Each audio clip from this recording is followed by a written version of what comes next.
Welcome back to the Deep Dive, where we plunge into the knowledge you want to master.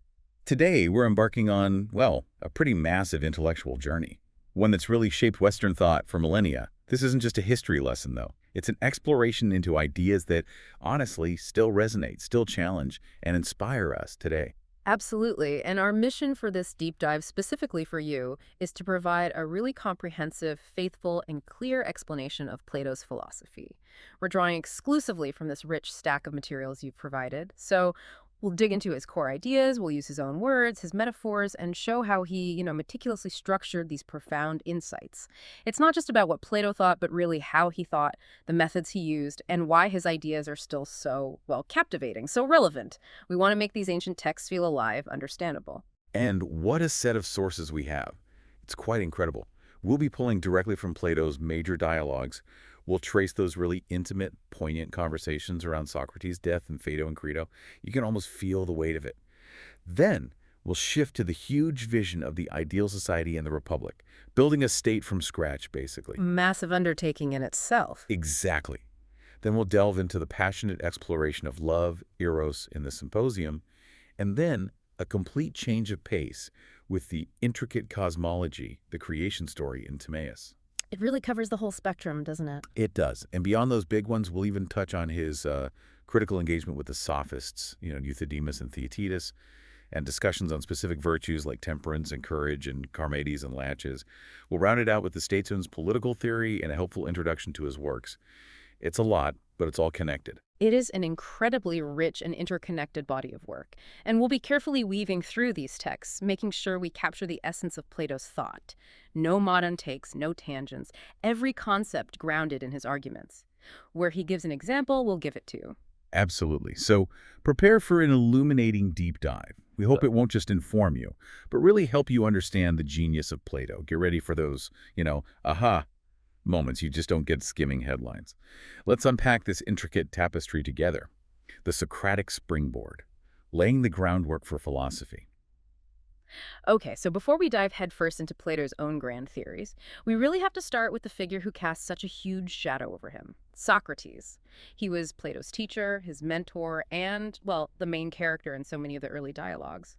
His unique way of thinking, his method, it really forms the foundation for a lot of what Plato later explored. That's absolutely the right place to start. When we look at Socrates, especially how he's portrayed in dialogues like, say, Theaetetus, we find this famous self-description.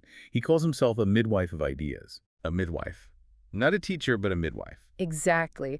And it's not just a metaphor he throws out lightly. He explains it quite clearly. He says, and this is from Theaetetus, "My art of midwifery is in most respects like theirs, but differs in that I attend men and not women, and look after their souls when they are in labor and not after their bodies.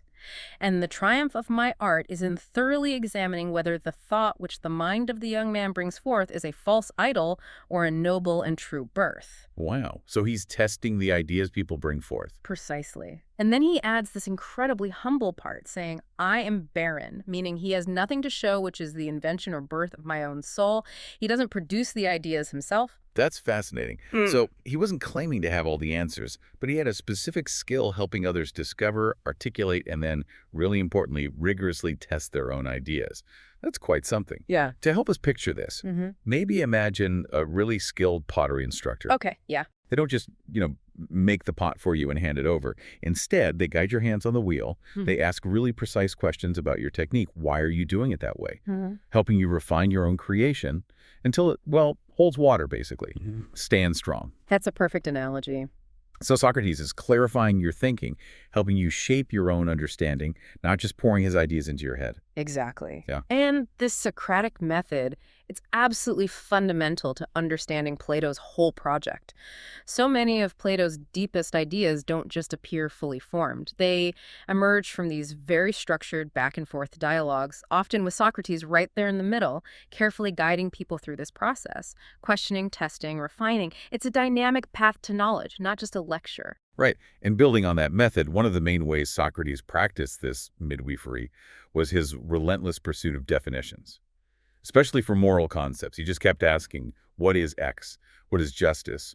What is courage? What is temperance? And this often had a humbling effect, didn't it? Showing people they didn't really know what they thought they knew. Precisely. He was persistent in seeking these universal, stable definitions. His conversation partners, they often start out very confident, but they'd frequently find they couldn't give answers that held up under Socrates' questioning. It revealed that their knowledge was often just, well, unexamined opinion or just what everyone else thought. Can you give an example of that? Sure, take justice. In the Republic, the elderly Cephalus, a respected guy, he initially defines justice pretty simply: to tell the truth and pay your debts. Sounds reasonable, right? Seems straightforward enough. But Socrates almost immediately hits him with a practical, kind of unsettling example. He asks basically, should I return a weapon to a friend who's gone mad, even if I borrowed it when he was sane? Okay, yeah, that complicates things. Telling the truth and paying debts doesn't quite cover that. Exactly. He points out that this exception quickly shows the definition isn't adequate. It forces a deeper look, beyond just simple rules. And it wasn't just justice, right? He did this with other virtues too. Oh yes, same relentless pursuit. In the dialogue Laches, you have two respected generals, Nicias and Laches, trying to define courage. Laches suggests, reasonably enough for a soldier, that courage is basically not running away, staying at your post and fighting. Makes sense from a military perspective. It does. But Socrates pushes back. Is foolish endurance courage? Like recklessly holding a post against impossible odds. Is that courage? Probably not. More like recklessness. Right. He gets them to see that maybe only the wise endurance is courage. It's not just the act, but the wisdom, the judgment behind it. Okay, so it's about the quality of the endurance, not just the endurance itself. What about temperance? Similar story in Charmides. Charmides suggests temperance is doing our own business, just sticking to your own role. Critias mentions this too, suggesting it was maybe a common saying. Mind your own business, basically. Sort of, yeah. But Socrates pushes deeper. What good work does this science of itself actually produce? He's implying we need to understand its real outcome, its essence, not just what it looks like on the surface, like self-knowledge or staying in your lane. He's never satisfied with just descriptions. He wants the fundamental nature. This relentless questioning for precise definitions, it really shows Plato's commitment to rigorous thought. It sets philosophy apart from just, everyday opinion. It demands we truly grasp these fundamental concepts. That constant questioning. It's like trying to define health just by listing symptoms of sickness. You might know what health isn't or what it looks like from the outside, but maybe not its fundamental nature, its core essence. What is health, really? Plato's dialogues just keep pushing for that deeper essence, challenging us to move past superficial understanding. This drive for precision is absolutely central. It lifts philosophy way beyond guesswork or just accepting what everyone says. And this commitment to rigor, to precise definitions, it naturally leads us to Plato's sharp distinction between genuine philosophical inquiry, what he calls dialectic, and the rhetorical tricks of the sophists. He saw the sophists as, peddlers of fake wisdom, more interested in persuasion and winning arguments than in actually finding truth. Right, they were quite different characters, weren't they? Plato, through Socrates, portrays sophists like Theaetetus and Dionysodorus in the dialogue Theaetetus as masters of verbal traps, logical traps. That's heuristic, yeah. Argument for argument's sake. Exactly. Designed to make them look wise, but their arguments, as the text says, were actually suicidal as well as destructive to any real search for truth. Absolutely. The sophists, as Plato shows them, used clever wordplay to trap people in contradictions just to prove how smart they were. For instance, in Euthydemus, they make claims like, no one can think what is not. Okay, what does that even mean? Well, it leads to the paradox that you cannot inquire either into what you know or do not know. If you know it, why inquire? If you don't know it, how can you even think about it to inquire? It sounds clever, but it paralyzes inquiry. I see. It's a dead end. It is. They also claim things like everyone knows all things, or the same thing cannot be and also not be. Socrates patiently picks these apart, showing their fallacies that essentially deny predication and thus make knowledge impossible. Their goal was winning, pure and simple, using any verbal trick regardless of truth. This problematic approach even pops up in me, highlighting how it can stop real intellectual progress. It reminds me of the difference between, say, a dedicated scientist trying to uncover the laws of nature through careful observation and experiment versus a skilled lawyer whose main job is to win the case, maybe regardless of the actual facts. That's a great analogy. One seeks understanding, reality. The other seeks victory, persuasion, maybe through rhetorical spin. Plato definitely champions the scientist's approach. This whole distinction, dialectic versus sophistry, it really underlines Plato's belief that true knowledge isn't about winning debates or swaying crowds. It's about painstakingly uncovering truth, even if it's unpopular or difficult. And building on that distinction, Plato also made a really crucial point about understanding itself. He differentiated between knowledge and what he called true opinion. Not all correct beliefs, he argued, actually count as genuine knowledge. You might hold a true opinion, maybe by chance or habit, and it might lead you to do the right thing. Okay. But if you don't understand why it's the right thing, that belief isn't stable. It lacks justification, real comprehension. Knowledge, for Plato, needs a reasoned explanation and account, or logos. So wait, I might believe something that's true, and I might even act correctly based on it, but if I can't explain why it's true or why the action is right, I don't really know it in Plato's book. That sounds demanding. It is a high bar, definitely. But Plato thought it was necessary for genuine philosophical understanding. Think about the dialogue menu. They're discussing if virtue can be taught, and the conversation turns to how true opinion can be just as useful as knowledge for, quote, correct action. How so? Well, the example used is about getting to Larissa. If someone has a true opinion about the right road, they'll get you there just as well as someone who has genuine knowledge of the route. Both get the job done. Okay, that makes sense. So what's the difference then? Socrates points out a critical difference in quality. He says, he who has knowledge will always be right, but he who has right opinion will sometimes be right and sometimes not. The person with true opinion might just be lucky, or maybe they just memorized the directions without understanding the map. The one with knowledge, though, can explain why their directions are correct. They can give that account. Their belief is grounded, stable, justified. Ah, okay. That clarifies it. It's like guessing the right answer on a really complex math test versus actually understanding the concepts well enough to explain every single step of your reasoning to someone else. Exactly. Both might get the A, but only one truly knows the math. So this distinction, it highlights the crucial role of justification, explanation, reason in what Plato counts as real knowledge. It pushes us beyond just believing things to actually understanding them in a solid, defensible way. And this idea of knowledge being something deeper, something beyond just senses or lucky guesses, leads us straight into one of Plato's most distinctive and maybe surprising concepts, the doctrine of recollection, anamnesis. Plato argued that learning isn't really acquiring totally new information. It's more like recollecting knowledge the soul already possesses from a time before birth, especially knowledge of eternal truths. Hold on, so we're not actually learning new stuff, but remembering things our souls knew before we were born. That's a huge leap. That must tie into his ideas about the soul itself. It absolutely does. And Plato gives some really compelling illustrations. In Phaedo, Socrates argues that what a man recollects he must have known at some previous time. Logical enough. But the most famous example is in Methanono. It's a remarkable scene. Socrates takes an uneducated slave boy, someone with no formal learning in geometry, Okay.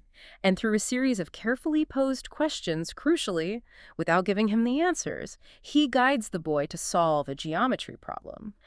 How to double the area of a given square. Just by asking questions. Just by asking questions. The boy makes mistakes, corrects them through reason prompted by the questions, and eventually discovers the solution himself. Socrates argues this shows the boy didn't learn it from him in that moment. The knowledge must have been latent within him already. Socrates just helped him recollect it, bring it out. Wow, that's powerful. It's like, when you're showing a complex proof or concept, and suddenly you get that flash of recognition, like you've seen something similar before, or the steps just intuitively click, as if you're remembering a pattern you somehow already knew but had forgotten. That's a great way to describe the feeling, yes. It just needs to be reawakened. Exactly, and the huge significance of this doctrine. Recollection provides a pathway to knowledge that goes beyond just our senses. It explains how we can grasp universal, unchanging truth, like mathematical principles or concepts of justice that don't seem to come directly from the messy, changing physical world. This doctrine lays a critical foundation for his most famous theory, the theory of forms, which is really the heart of Plato's metaphysics, his view of reality. The grand vision, Plato's theory of forms, metaphysics, and epistemology. Okay, so we've got the Socratic method, the idea of recollection, the stage is set. Now we dive into what many consider Plato's most radical, most influential idea, the theory of forms. This is where he really lays out his grand vision of ultimate reality. Indeed. And the core concept here is truly revolutionary for its time. Plato proposed that there's another level of reality beyond the physical world we see and touch. He argued for the existence of eternal, unchanging, perfect forms, or ideas. He uses both terms that exist independently in a purely intelligible realm. These forms are the true objects of knowledge. So the world we experience through our senses, that's not the real deal. Not the ultimate reality, no. According to Plato, the physical world consists of imperfect, temporary copies or reflections. These physical things merely partake in the perfect forms. They get their characteristics from the forms. Okay, let me see if I get this. So every beautiful flower I see, or every just action someone takes, or even a simple round stone, these are all just fleeting, imperfect reflections of some truly perfect, eternal form of beauty or justice or roundness that exists somewhere else, in a different kind of reality. Precisely. That's the core idea. It's a major shift from just trusting what our senses tell us. Yeah, it really is. Plato gives lots of examples. In Phaedo, Socrates puts it very clearly. He says, if there be anything beautiful other than absolute beauty, that can only be beautiful in as far as it partakes of absolute beauty. And this I should say of everything. He insists that nothing makes a thing beautiful but the presence and participation of beauty. The physical thing is beautiful because it shares in or participates in the form of beauty. So the form is the source of the quality. Exactly. And similarly, in the Republic, Socrates talks about abstract ideas such as justice, beauty, good, evil, which are severally one, yet in their various combinations appear to be many. These abstract ideas are the forms, the single perfect essences behind all the different imperfect examples we see in the world. It's definitely a bit mind-bending at first. The analogies help, though. I always think of the example of a perfect circle. That's a classic one, yes. You can draw loads of circles, right? On paper, on a screen, whatever. But none of them are truly mathematically perfect. Look close enough, there's always a wobble, an imperfection. But the idea of the perfect circle, the definition, that exists independently. It's like the conceptual blueprint that defines what circularity really is. It's the ideal model, the form, for all those imperfect physical circles. They're just trying to be like the form. That's an excellent way to put it, and it gets right to why this matters so much. This radical concept explains how knowledge can be stable and certain. If true knowledge is about these eternal, unchanging forms, then it has a solid foundation. Unlike our shifting opinions about physical things, which are always changing, decaying, coming and going, the forms provide an anchor for truth. Okay. And Plato didn't just say, here are the forms. He also described how we, as humans, can actually come to understand them, right? This journey is famously shown in things like the allegory of the cave and the divided line. Now, I know these aren't always explicitly named like that in every single text we have. That's a crucial point, yeah. The labels, allegory of the cave and divided line, are interpretations, though very standard ones. But the fundamental idea, the distinction between levels of reality and understanding, the progression of knowledge, that's definitely there, especially in the Republic. Right. It paints a picture of an ascent. It does, very clearly. The Republic describes this progression vividly. It distinguishes between those who recognize these realities, the forms, the philosophers who've climbed up to intellectual insight, and, quote, the other class who hear sounds and see colors, but cannot attain to the true or waking vision of absolute justice or beauty or truth. So the second group is stuck with. They have not the light of knowledge, but of opinion, and what they see is a dream only. This passage, which is basically the cave allegory narrative without the label, points straight to a hierarchy, from shadows and reflections up to the real deal. Okay, so if we unpack the cave image a bit more, you've got these prisoners, chained since birth, only seeing shadows on the cave wall cast by a fire behind them. They think these shadows are reality. That's the lowest level, just opinion, based on illusions. Right. Imagination or conjecture, really. Then one prisoner gets freed, forced to turn around, sees the fire, the objects casting the shadows. It's painful, confusing, but it's a step-up belief about physical objects. Still in the cave, but closer to the source of the shadows. A step towards reality, yes. Then they're dragged out of the cave into the sunlight.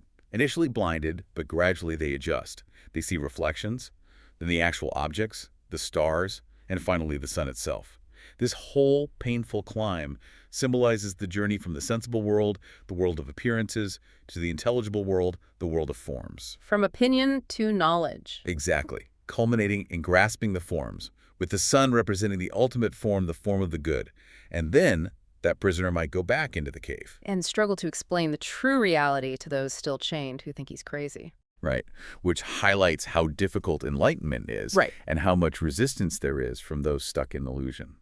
That whole allegory beautifully captures Plato's framework for knowledge. It's not just opinion versus knowledge. It's a gradient, a challenging climb, an intellectual and spiritual transformation. It shows how we can ascend from just reacting to sensory input to achieving true knowledge by grasping the eternal forms. It's a roadmap for education, really turning the soul towards reality, not just filling it with facts. And right at the very top of that climb, illuminating everything else, is what Plato called the form of the good. This isn't just another form, is it? It's like the ultimate one. It absolutely is. The form of the good is the supreme principle in Plato's entire system. In the Republic, he uses that famous sun analogy.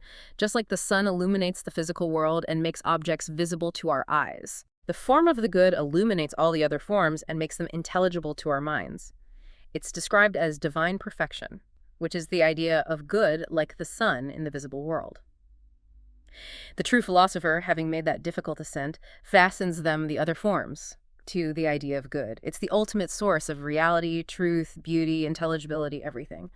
All other forms get their very being and knowability from it. Wow. So if the other forms are like, say, the individual laws of physics, the form of the good is like the fundamental principle behind all those laws, or maybe the very light that lets us see and understand those laws in the first place. Without it, the whole system wouldn't make sense. That's a remarkably good analogy. It is foundational, and it matters so much because it's not just the highest object of knowledge guiding all rational thought, it's also the ultimate source of all value, all goodness. So it's central to both his metaphysics, what reality is, and his ethics, what is truly good for us. It gives the universe and our lives a purpose, a direction towards the good. Okay, so to reach that summit, to contemplate these forms, and especially the form of the good, Plato thought there was a crucial stepping stone, something to prepare the mind. Yes, absolutely crucial. Mathematics. He saw mathematics not just as useful for building things or counting money, but as an essential discipline for training the mind. It helps us move from the concrete, messy, sensory world to the pure, abstract, perfect realm of the forms. How does math do that? Well, mathematics deals with ideal, unchanging concepts, doesn't it? Perfect numbers, perfect geometrical shapes, triangles, squares, circles. These aren't physical things, they're concepts. This makes math perfect preparation for philosophy, which also seeks eternal, unchanging truths. The Republic emphasizes this. The use of geometry is the assistance given by it in the contemplation of the idea of good, and the compelling the mind to look at true being, and not at generation, the changing world only. So it trains the mind to look up, towards eternal things, not down at practical stuff. Exactly. He criticizes those who just use math for practical ends, saying they're made to look downwards and not upwards to eternal existence. The Timaeus reinforces this too, stressing the mathematically calculable nature of the heavenly body's motions, and noting that mathematics is the key to our world being an ordered cosmos. It provides the underlying rational structure. Right, so it's not just about measuring the world we see, it's about grasping the underlying perfect structure and order that math reveals. Like when you study perfect geometric shapes, even if your drawing is wobbly, you're training your mind to grasp these abstract, ideal principles that exist beyond any physical drawing. Precisely. It's like a bridge from the shaky world of senses to the solid ground of pure intellect. That's exactly why math matters so much to Plato. It's a rigorous, abstract training ground. It demonstrates that non-sensory realities exist, and it cleanses the mind's eye, preparing it for the even higher climb to the forms themselves, preparing it to see true being. 3. The human soul. Ethics and the path to virtue. Okay, so we've explored Plato's ideas about knowledge, reality, the forms. Now our journey turns inward, towards his equally deep ideas about the human soul and what it means for us to live a truly good, a virtuous life. And a cornerstone of this whole ethical picture is his strong belief in the immortality of the soul. Yes. Plato consistently and forcefully argued for the soul's immortality. He saw the soul as distinct from the body and actually superior to it.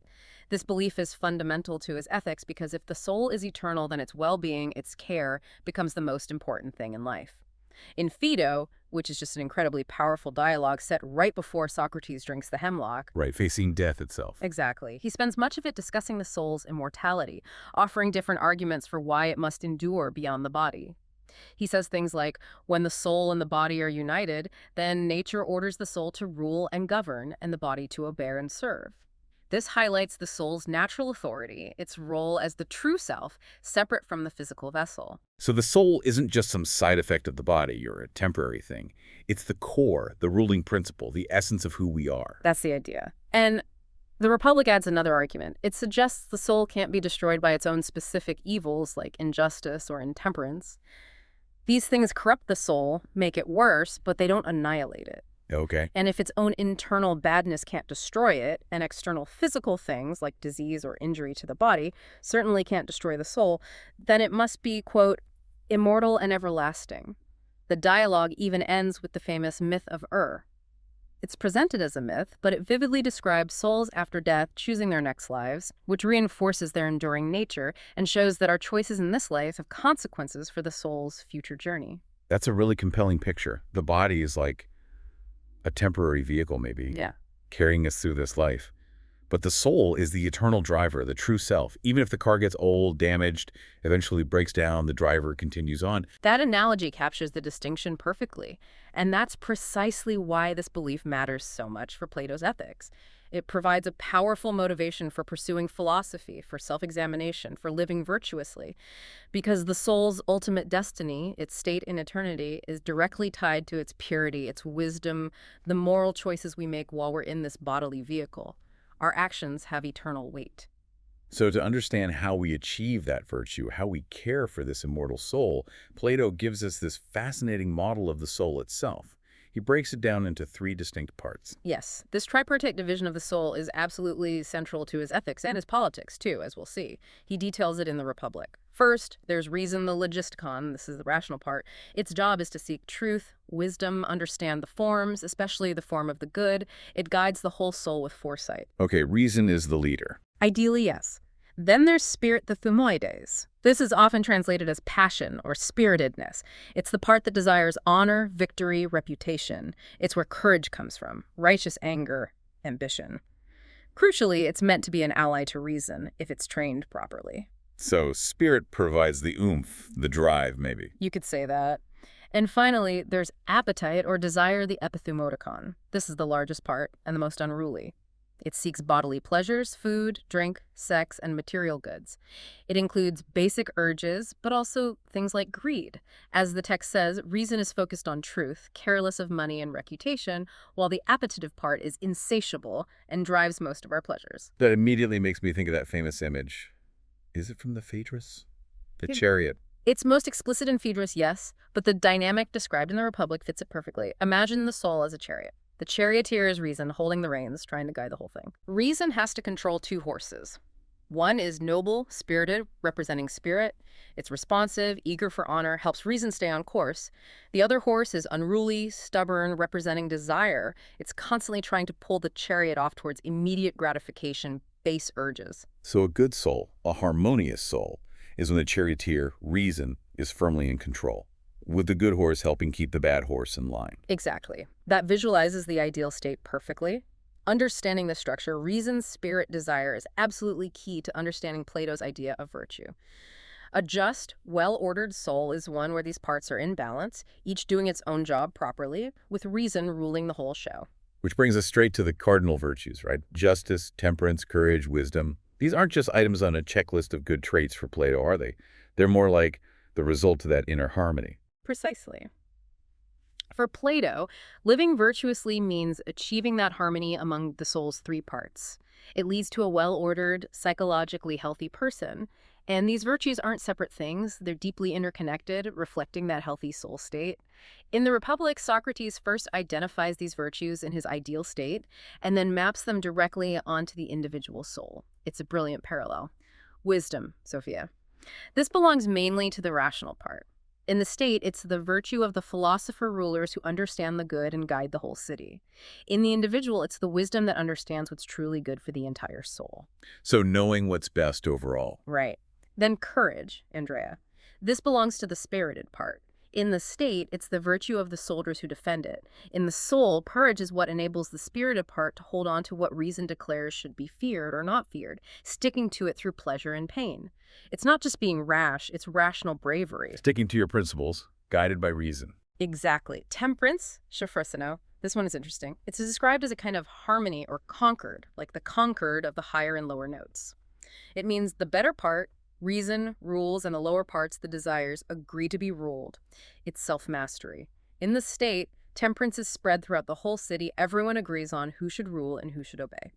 In the individual, it's that inner agreement where all parts accept reason's rightful authority. So everyone knowing their place and agreeing on the leadership. In a sense, yes. And finally, justice, dikaiosina. This is the big one, the result when all the others are in place. Justice is achieved when every man doing his own business. In the individual soul, this means each part, reason, spirit, desire, performs its own function properly, harmoniously, without meddling in the other's jobs. Injustice, conversely, is that internal strife, a meddlesomeness and interference, rising up of a part of the soul against the whole, a rebellious subject against a true prince. It's inner chaos. That's a really elegant structure. It's not about crushing desires, but about getting everything working together properly, like a well-conducted orchestra. Oh, that's a great analogy. Each section, strings, brass, percussion, has its role. Maybe they represent courage, temperance, even desires. But it's the conductor, reason, who guides them all. When they play their parts correctly under the conductor's lead, you get beautiful harmony. That's justice. Perfect. But if one section plays out of tune or tries to play another section's part, you get discord, injustice. That perfectly illustrates the internal balance Plato envisioned. And these virtues matter so much because they're not just external rules you follow. They reflect an internal state of being a well-ordered, healthy soul. Plato believed they are essential for individual happiness, for psychological well-being, and, as we'll explore next, for a healthy society too. For Plato, fundamentally, a just person is a happy person. Okay, connecting to the soul's desire for harmony and goodness, Plato also gives us this incredibly deep understanding of love, or eros. In the Symposium, he takes love way beyond just romance or physical attraction, right? Yeah. He presents it as this powerful force driving us towards beauty and truth. Absolutely. The Symposium is structured as a series of speeches praising eros, love. But the climax comes when Socrates recounts what he learned from a wise woman named Diotima. She teaches him that Eros isn't actually a god, but a great demon or intermediate power, a spirit that bridges the gap between humans and the divine. It's something in a mean between fair and foul, good and evil, meaning it's a striving, a desire for something it lacks. So love itself desires beauty and goodness. Exactly. Diotima says, love is of the beautiful, and therefore has not the beautiful, and the beautiful is the good, and therefore in wanting and desiring the beautiful, love also wants and desires the good. This immediately lifts love onto a philosophical plane. It's an impulse drawing the soul upwards. So love starts somewhere, maybe physical attraction, but it can lead somewhere much higher if we understand it right. It's like a path, a kind of education. Precisely. Diotima outlines what's often called Diotima's ladder of love. It's a step-by-step ascent. First, you start by loving one beautiful body, just appreciating physical beauty in one person. Then you realize beauty isn't unique to that one person. You learn to appreciate beauty in all physical forms. Okay, generalizing beauty. Right. Then you move beyond the physical entirely to appreciating beauty in souls or minds, recognizing intellectual and moral virtues as more beautiful, more lasting than bodies. Next, you appreciate the beauty in laws and institutions, the harmony and order of a well-structured society. After that, you see the beauty in knowledge and the sciences, the elegance of understanding. Wow, it keeps going up. Until finally you ascend to contemplating the vast sea of beauty itself, which leads to apprehending the form of beauty, the ultimate, pure, unchanging source of all beauty everywhere. This journey shows true love isn't possessive or just about fleeting feelings. It's a deep yearning for higher and higher forms of beauty, truth, and ultimately the good. Diotima connects this highest love to a kind of pregnancy in the soul, leading to the birth of wisdom and virtue, immortal offspring, far more valuable than physical children. That's incredible. It really is like climbing a ladder. You start at the bottom, maybe appreciating one beautiful flower or person. Then you climb up by seeing beauty in all flowers, then the beauty of nature itself, then the underlying scientific or philosophical principles governing that beauty, until you reach the top rung, the ultimate principle of beauty itself, which is tied to the good. Exactly. And this matters so much because, in its highest form, eros is the philosophical impulse. It's that powerful longing that draws the soul towards the eternal forms, towards truth and wisdom. It leads to creating things of lasting value, wisdom and virtue, which is the truest way for us mortals to participate in immortality. It's the engine driving our search for meaning and goodness. 4. The ideal polis, Plato's political philosophy.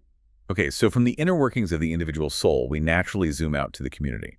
And this brings us to Plato's incredibly ambitious vision for the ideal society, the ideal polis or city-state. A key insight here seems to be that he saw justice in the state and justice in the individual as deeply connected, like two sides of the same coin or a macro-micro view. That's absolutely core to the methodology of the Republic and crucial for understanding his political thought. He believed justice in the state is basically justice in the individual soul writ large. His strategy for figuring out what justice is, because it's hard to see clearly in just one person, was to first construct an ideal state in theory. As Socrates suggests, let's look for justice first in society, and that from the state he will proceed to the individual. Why start with the state?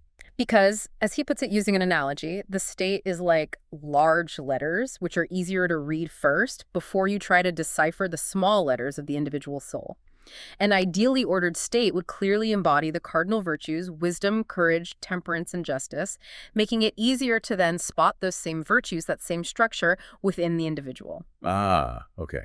So it's like studying the anatomy of a big, easily visible animal to understand the same organs and systems in a much smaller, harder to examine creature. The state is the big animal, the soul is the small one. Understanding justice writ large helps you see it writ small. Precisely.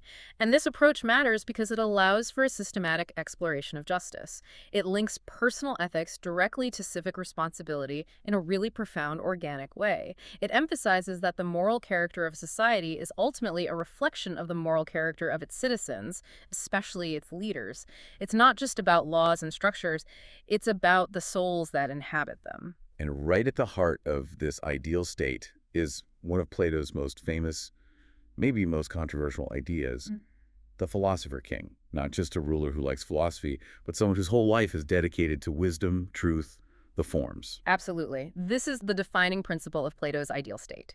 He argued, quite radically, that the only way to have a truly just and stable society is if it's ruled by philosophers.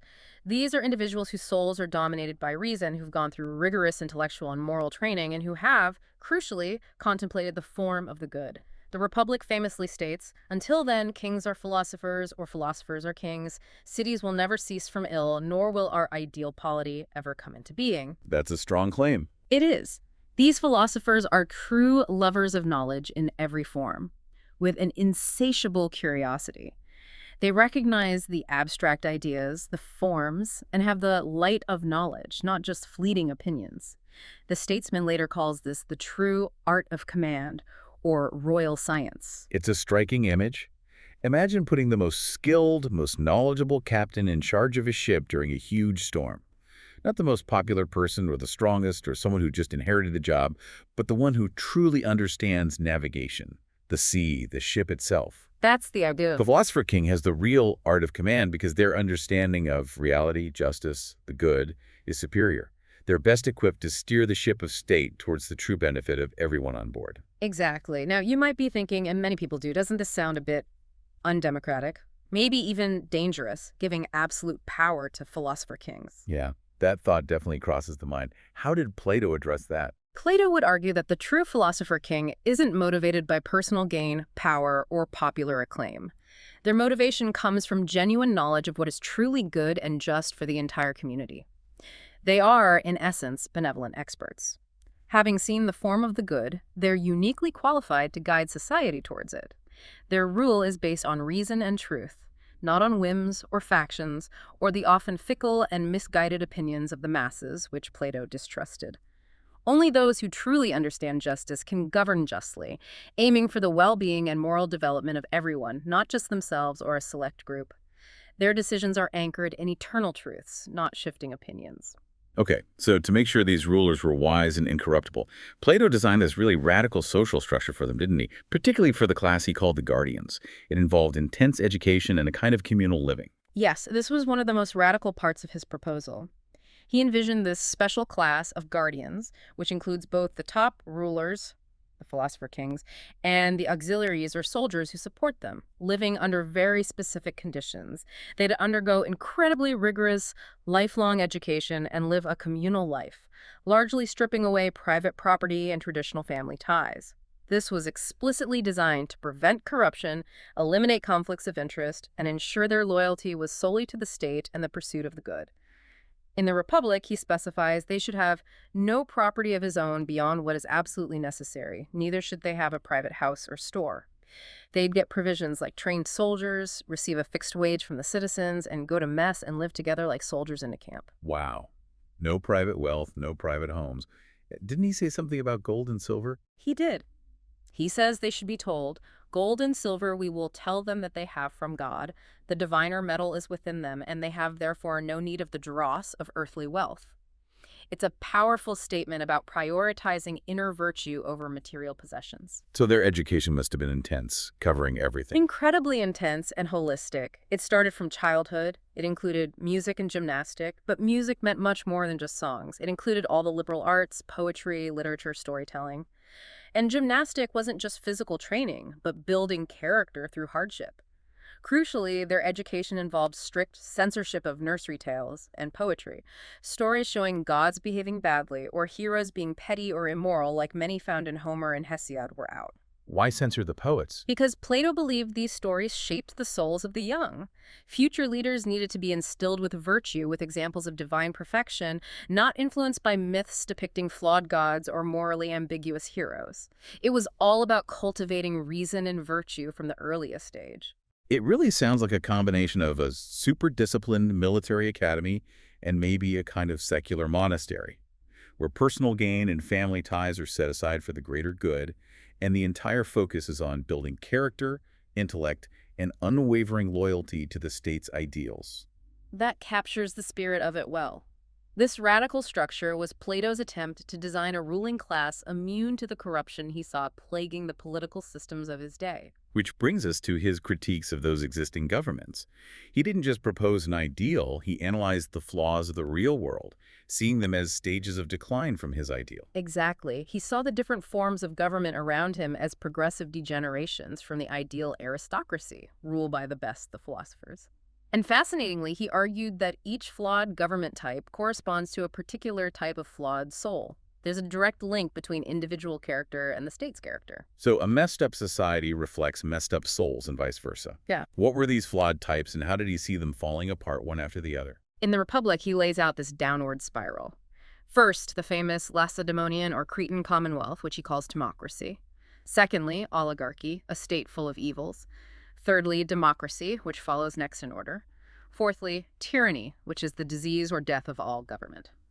Timocracy is ruled by honor lovers. The spirited part of the soul takes over from reason. Think Sparta, maybe. It values courage, military success. But the love of honor eventually gives way to a love of wealth. The timocratic man grows avaricious, for he has lost philosophy. So honor degrades into greed. What's next? Oligarchy, ruled by the wealthy. Property qualifications determine who holds power. Plato calls it a state full of evils because the love of wealth and the spirit of moderation cannot exist together. The oligarchic soul is dominated by the desire for money. Reason and spirit just serve that goal. Society splits into the super rich and the very poor, creating tension and instability. Okay, and from oligarchy. Comes democracy. Plato saw it arising from the resentment of the poor against the rich in an oligarchy, leading to revolution. Democracy is characterized by, in his view, an excess of freedom and radical equality. Anarchy is the law, he says somewhat critically, with little distinction between roles or expertise. Everyone pursues their own desires. The democratic man lives everything by starts and nothing long, swayed by every whim, lacking a firm principle. So freedom without order leads to chaos. Yeah. And then the final stage. Tyranny. The worst of all. It springs directly from the chaos, the excess of freedom in democracy. The people, desperate for order, empower a strong man, a champion who promises to fix everything. But this figure inevitably becomes a tyrant. The tyrant is himself enslaved by the fancies of the hour, driven by insatiable appetites. He has to suppress anyone good or wise who might threaten him. He becomes the most miserable of men, living in constant fear, a captive soul tormented by a swarm of passions. Wow. That's a bleak progression. It really is like watching a perfect apple decay. Starts ideal, aristocracy gets a bruise, democracy focus shifts, the bruise becomes a rotten spot, oligarchy greed, then it gets soft and shapeless, democracy excessive freedom chaos, and finally it turns totally black and putrid. Tyranny, utter corruption. That Adel analogy captures the decay cycle perfectly. And this diagnostic side of Plato's politics is so powerful. It shows how flaws in the human soul, when spirit or appetite overthrows reason, manifest directly in how we organize society. It's a timeless warning about political decline and the absolute necessity of virtue in public life. And beyond these specific government types, Plato dedicated a whole dialogue, statesman, just to exploring the art of true rule itself, didn't he? It wasn't just about systems, but about a kind of royal science. Indeed. The statesman goes deeper into what constitutes true political expertise. It defines the royal science, or political science, as a specific kind of knowledge, the art of managing living beings, specifically a herd of men, as he puts it somewhat bluntly. This requires profound knowledge, judgment, practical wisdom for Nisus, not just making laws or winning votes. The dialogue uses this incredibly detailed analogy of weaving. Weaving, how does that relate to ruling? The statesman, like a master weaver, has to skillfully combine different threads of character within the citizenry, particularly the courageous types and the more moderate, gentle types, to create a strong, harmonious social fabric.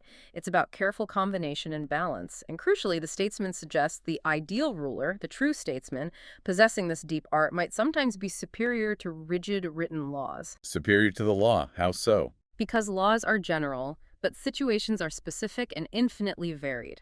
The true ruler, like a skilled doctor or ship's pilot, understands the principles so well they can adapt to unique circumstances for the greater good. Their art, their expert knowledge, allows them to make the right call, even if it means bending a general rule. The text says the true governor has a strength of art which is superior to the law because he can adapt himself to the endless varieties of circumstances. Ah, okay. So it's like that skilled doctor again.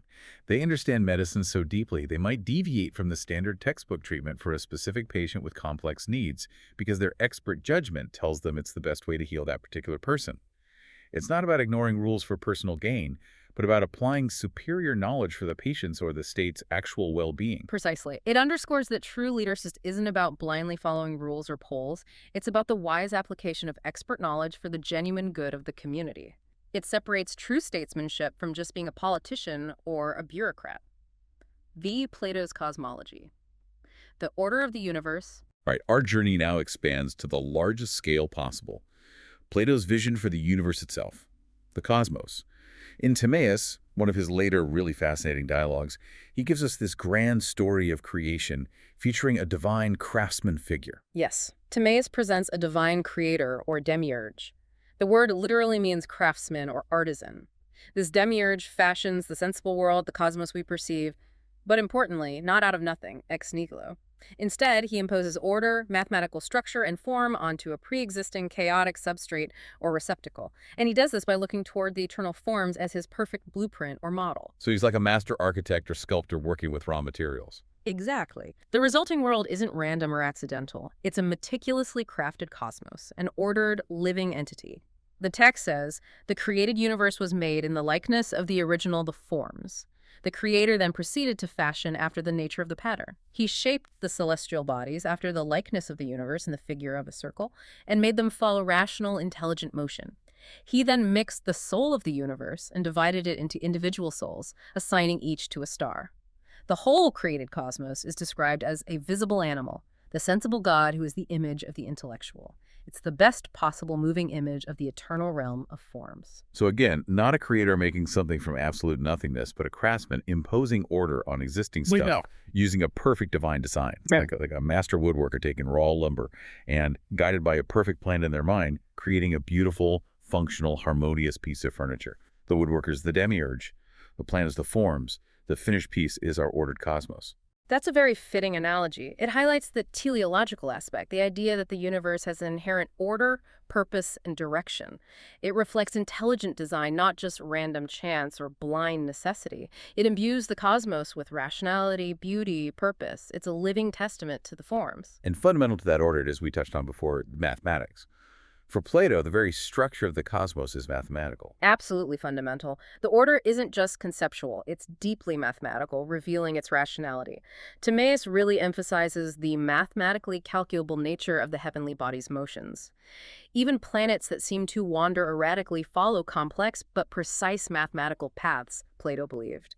He also famously describes the four basic elements, earth, air, fire, water, as having underlying geometrical structures. Earth atoms are cubes, stable.